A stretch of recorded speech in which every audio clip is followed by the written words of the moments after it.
sea, ¿te puedes creer que las asas de polipectomía prácticamente no están estudiadas? Es genial. O sea, el instrumento que más estamos utilizando en una sala de endoscopia prácticamente no tiene evidencia científica ni estudios que comparen la eficacia de unas con otras. Es una cosa increíble. De modo que todo lo que te voy a contar en este vídeo está basado únicamente en la experiencia. No me lo tomes a mal, pero es que prácticamente no hay estudios que comparen los diferentes tipos de asas. ¿De acuerdo? De modo que, bajo mi punto de vista, y si no estás de acuerdo lo puedes dejar aquí en los comentarios, aquí es importante que nos dejes tu feedback porque ya te digo que esto es muy operador dependiente. Como te decía, en base a mi experiencia, yo diría que las asas de polipectomía tienen 4 características fundamentales que nos van a hacer diferenciar un tipo de asa de otro. Son, por un lado, si vamos a utilizar corriente, después el tamaño, después la morfología y por último, y lo he hecho aposta, me lo he dejado al final, el tipo de filamento, porque el tipo de filamento va a ser algo totalmente crucial para saber cómo funciona un asa de polipectomía. Verás, te lo voy a ir desarrollando poquito a poco. Cuando hablamos de corriente eléctrica, sabemos que tenemos dos grandes grupos de asas, las asas frías y las asas calientes. Y es importante esta distinción porque van a funcionar de una manera completamente diferente desde el punto de vista físico. Por un lado, las asas frías van a utilizar lo que se llama la energía mecánica, es decir, simplemente el cierre vigoroso del asa de polipectomía contra el tejido. En cambio, las asas que decimos asas calientes o asas de diatermia van a utilizar otro tipo de energía que es la energía térmica. Y esto va a venir muy determinado por el tipo de filamento y lógicamente también por la corriente que apliquemos con la fuente de diatermia. De modo que ves que son dos instrumentos completamente diferentes, aunque macroscópicamente o como si dijéramos en apariencia parecen muy similares. Verás, te voy a poner un ejemplo para que veas exactamente cómo se comporta una y otra. Fíjate, estos son dos polipectomías, una hecha con asa fría, que es esta que ahora mismo estás viendo, donde ves que simplemente el cierre del asa hace un efecto guillotina que acaba por cortar el tejido.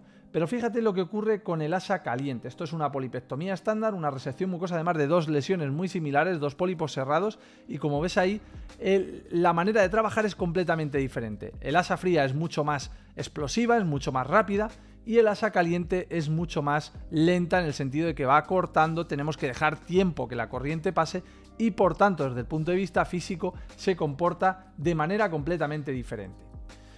El siguiente aspecto importante que tienes que tener en cuenta, como te he dicho antes, es el tamaño. Y aquí hay todo lo que quieras. En el mercado tienes cantidad de tipos, cantidad de tamaños. Cada casa comercial comercializa un tipo diferente de asa, pero yo te las voy a dividir en 3 grandes grupos. Y eso te lo pongo aquí en esta tabla. El primero de ellos serían las mini asas. Consideramos mini asas aquellas asas que van desde los 9 milímetros hasta los 12, 13 milímetros. 13 quizá ya sería un asa estándar, pero en torno a los 12, 13 milímetros. Estas mini asas tienen las características de que presentan una enorme versatilidad y una enorme precisión. Si nosotros queremos ajustar bien el corte, queremos ajustar bien la resección, sería muy importante tener a mano asas de pequeño tamaño, mini asas. De manera que yo lo que destacaría más de este asa es la precisión. Luego, por tanto, son asas ideales para zonas de difícil acceso, lesiones no granulares que en ocasiones originan, como ya dijimos en clases anteriores, dificultades de anclaje del asa, lesiones cerradas y lesiones con fibrosis. No sería recomendable, simplemente por el tamaño, en lesiones que tengan un tamaño por encima de los 20 milímetros, máxime si son lesiones pediculadas en las que a veces pues simplemente lazar la cabeza nos cuesta muchísimo. El segundo grupo serían las asas de tamaño estándar, que podríamos decir que irían desde los 15 a los 25 milímetros. Son las asas que habitualmente nos vamos a encontrar en todas las unidades de endoscopia. Lo bueno de este asa es que es un asa muy versátil. Te va a funcionar muy bien prácticamente en todas las ocasiones, salvo en aquellas zonas de difícil acceso o lesiones con un importante componente de fibrosis donde tener un asa de tamaño estándar a veces no es lo más cómodo. Como pongo aquí, no es recomendable si existen fibrosis, si son áreas de difícil acceso o lesiones no granulares o incluso en áreas de extrema tensión de la submucosa.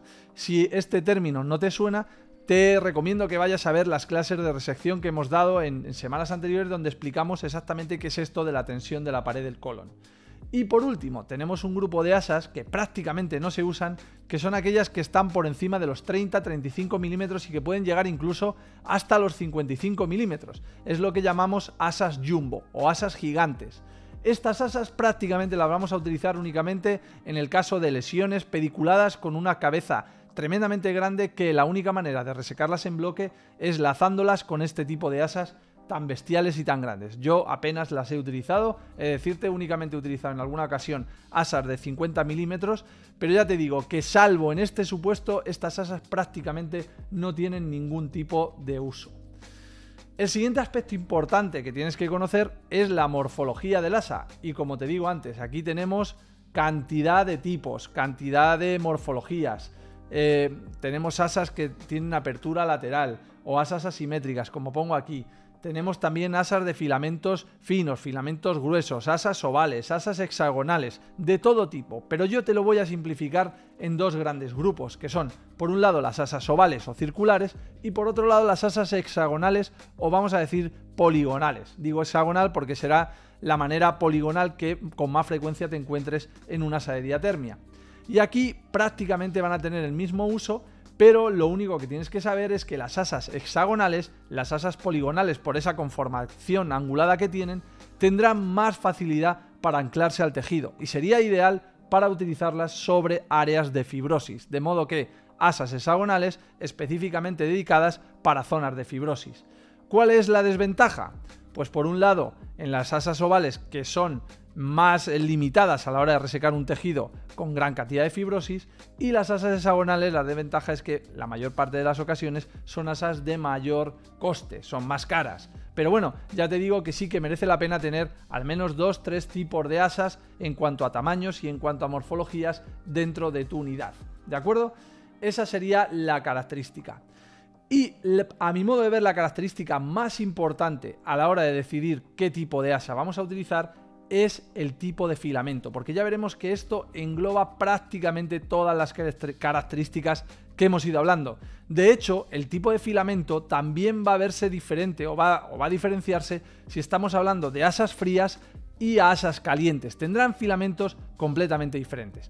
Pero para que no te compliques, básicamente habría dos grandes grupos de filamentos. Tendremos las asas que llamamos monofilamento, que son las que tienes aquí en la izquierda y que te estoy marcando con el puntero, y asas trenzadas como la que tienes aquí, este asa de 15 milímetros con este trenzado compacto, como ahora veremos, que básicamente marcan la diferencia entre los diferentes tipos de asas si atendemos al filamento. Luego, cuando hablamos de los filamentos, la cosa se complica y esto, cada casa comercial tiene su característica fundamental. Yo aquí, esto es un esquema mío, que ya en alguna ocasión también te he puesto algún dibujo de este tipo. Aquí te lo voy a intentar resumir. El primero sería el asa trenzada simple, que sería un trenzado con los diferentes filamentos, a veces 2 filamentos, a veces 3 filamentos, pero es un trenzado simple que casi puedes ver a simple vista. Como ves aquí, incluso pues dejas pequeños espacios entre los filamentos que ya veremos ahora la utilidad que tienen. Luego tenemos este asa, este filamento, que sería un filamento trenzado pero más compacto, que en la mayor parte de las ocasiones tiene 5 filamentos, pero que hay algún tipo de asa que puede tener hasta 7 filamentos. Y luego tendremos un tipo específico de trenzado que yo le he llamado trenzado doble. ¿Por qué? Porque tenemos por un lado un trenzado compacto y sobre este trenzado compacto va lazado otro filamento que le procura como un aspecto dentado. Ahora lo veremos. Esto es lo que yo he llamado trenzado doble, que como veis es muy diferente a las asas monofilamento. ¿Qué ocurre? Que con el auge de las asas frías, los fabricantes se dieron cuenta que esta capacidad, esta energía mecánica y esta explosividad que tiene el asa fría a la hora de cortar el tejido viene marcada fundamentalmente por la rigidez del filamento. Y esta rigidez está muy relacionada también con el grosor del filamento. Y por eso aparecen estas asas trenzadas con unos filamentos más gruesos de las asas trenzadas tradicionales, que le procuran esa rigidez importante, que es la que va a hacer ese efecto de energía mecánica, ese efecto de guillotinado que tienen las asas frías típicas. Este esquema es fundamental para comprender cómo funcionan las asas calientes, las asas de diatermia, y para saber diferenciar cómo se comporta una asa trenzada con respecto a un asa monofilamento, porque aquí será la característica diferencial más importante. Fíjate, y esto lo va a marcar una ley física que es la ley de densidad de corriente. Las asas trenzadas tendrán mayor grosor, por regla general, que las asas monofilamento, y esto les procurará menor densidad de corriente, porque tienen mayor superficie, mayor volumen en contacto con el tejido que quieren resecar. A mayor volumen, menor densidad de corriente y por lo tanto menor incremento de temperatura en el tejido y por ende mayor capacidad de coagulación. Sin embargo, las asas monofilamento van a tener mayor densidad de corriente y por tanto mayor incremento de temperatura en la misma unidad de tiempo que las asas trenzadas, lo cual le procurará menor capacidad de coagulación y mayor capacidad de corte. Esta será la diferencia fundamental entre los diferentes tipos de asas si atendemos a si son trenzadas o si son monofilamento. Es muy importante que esto lo tengas en cuenta, y para que lo tengas en cuenta te voy a poner esta tabla diferencial entre una y otra, esta de aquí. Básicamente, las asas monofilamento se van a diferenciar de las asas trenzadas, que van a tener menor capacidad de coagulación y mayor capacidad de corte. Además, el asa monofilamento, suele ser, en la mayor parte de los casos, más rígida, y eso le procurará mayor facilidad para lazar tejidos fibrosos y tejidos difícilmente capturables por asas trenzadas.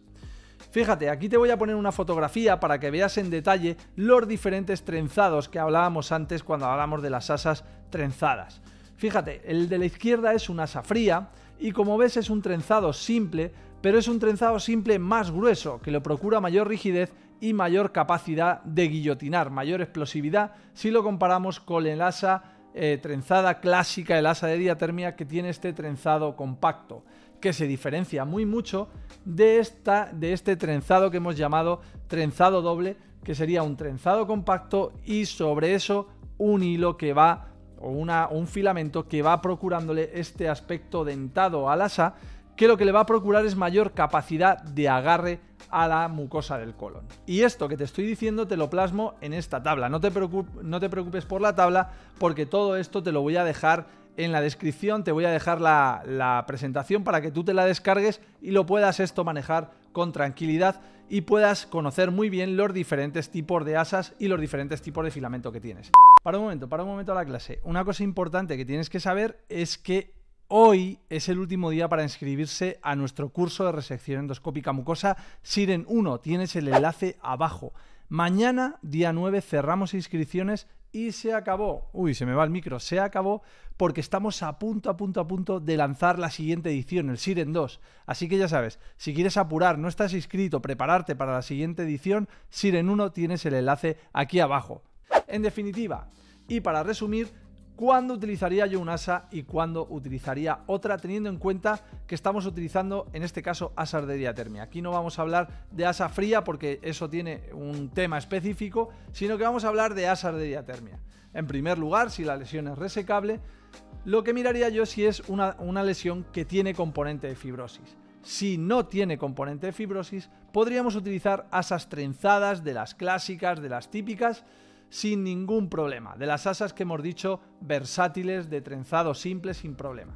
Si en cambio tenemos una lesión que tiene un componente de fibrosis o una lesión no granular, una recurrencia, me iría hacia asas poligonales, asas hexagonales, y si además esta zona es de difícil acceso o es una fibrosis extrema, iría buscando rigidez, y esta rigidez me la darían, por un lado, las asas monofilamento, por otro lado las asas hexagonales con un filamento cuanto más rígido mejor, y en último término hay veces que tenemos que utilizar el propio asa fría para estas zonas de extrema fibrosis, de extrema rigidez, precisamente por eso, por esa capacidad, esa energía mecánica que tienen las asas frías, que nos van a procurar la capacidad de agarre necesaria para poder resecar este tipo de lesiones. Así que, como ves, esto de las asas, que es un tema tremendamente amplio, llama mucho la atención, como en la literatura prácticamente no hay estudios que comparen un tipo sobre otro, de modo que, como te he dicho antes, esto está basado únicamente en mi experiencia. Así que espero que te haya gustado, espero que te ayude. Como te he dicho, tienes aquí abajo el enlace para descargarte esta presentación en PDF, y sin más, como siempre te digo, nos vemos en la siguiente clase. ¡Chao!